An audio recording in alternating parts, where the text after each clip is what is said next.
Political আমার কাছে মনে হয় পলিটিক্যাল জায়গা থেকে এটা করেছে। তো যারা পলিটিক্যাল বলেন খেলাকে, খেলা অলসো পলিটিক্যাল। ইন্ডিয়া যে আইসিসি অংশগ্রহণ করতেছে বা সেখানে ডমিনেট করতেছে, এটা তারা পলিটিক্যাল সফট পাওয়ার হিসেবে ব্যবহার করে। পলিটিক্যাল জায়গা থেকে একটা হলো সফট পাওয়ার, একটা হলো হার্ড পাওয়ার। আমাদের খেলাটা হলো একটা সফট পাওয়ার। একটা কারণ হচ্ছে ক্রিকেট, যেটা বিশ্বকাপটা আজকে শুরু হয়েছে, যেখানে বাংলাদেশের খেলা কথা ছিল। আজকে বাংলাদেশ যে জার্সিটা পরে খেলার কথা, ওই জার্সিটাও আজকে রিলিজ দেওয়া হয়েছিল, লিক হয়ে গেছে, বাংলাদেশ খেলতে পারলো না। এটা হলো দেখেন, আগে আমাদের সার্ক ছিল, সার্কে তারা কি করছে, সার্ক অ্যাক্টিভ হতে পারে নাই। আমাদের ইকোনমিকভাবে পুরো দক্ষিণ এশিয়া নিগৃহীত হয়েছে আমরা। এখন খেলা দেখেন, খেলা কিন্তু অনেকে বলে অ্যাপলিটিক্যাল, আমি খেলাকে অ্যাপলিটিক্যাল মনে করি না। খেলা ইটসেলফ, ইন্ডিয়া যেটা করলো, ইন্ডিয়া তো একটা ফ্যাসিস্ট রাষ্ট্র, তাদের ফ্যাসিস্ট কাঠামো।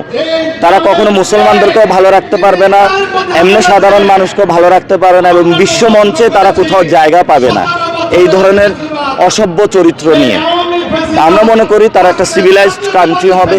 ইন্ডিয়াতে অনেক মানুষ আছেন ভালো, তাদের সাথে আমাদের সাথে সম্প্রীতি রয়েছে, যোগাযোগ রয়েছে।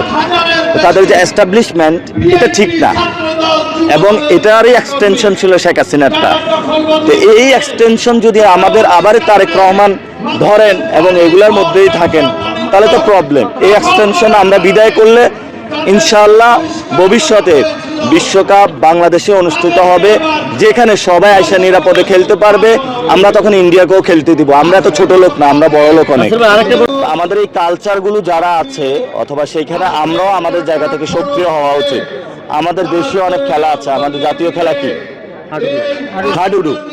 আমাদের হাডুডুটা উঠাইতে হবে। বাস্কেটবল, ভলিবল, অন্য খেলাগুলো ফ্লারিশ করতে হবে। শুধু একটা ডোমিনেন্সে আমাদের পড়ে থাকলে হবে না, আমাদের অন্য খেলাতেও নজর দিতে হবে। সব টাকা শুধু ক্রিকেটে ইনভেস্ট করলে হবে না। হাডুডু জাতীয় খেলা, মেয়েদের আর্চারি খেলা এবং বক্সিং খেলা, এগুলো তো আমাদের ইনভেস্ট করতে হবে। ডাইভার্সিফিকেশন, ইনশাল্লাহ আমরা আসলে ডাইভার্সিফিকেশন ইনভেস্টমেন্ট করব খেলাতে, যাতে সকল খেলা উঠে আসতে পারে। আর সব ধরনের খেলার খবর পেতে সাবস্ক্রাইব করুন। সঙ্গে থাকুন খেলার পাতার।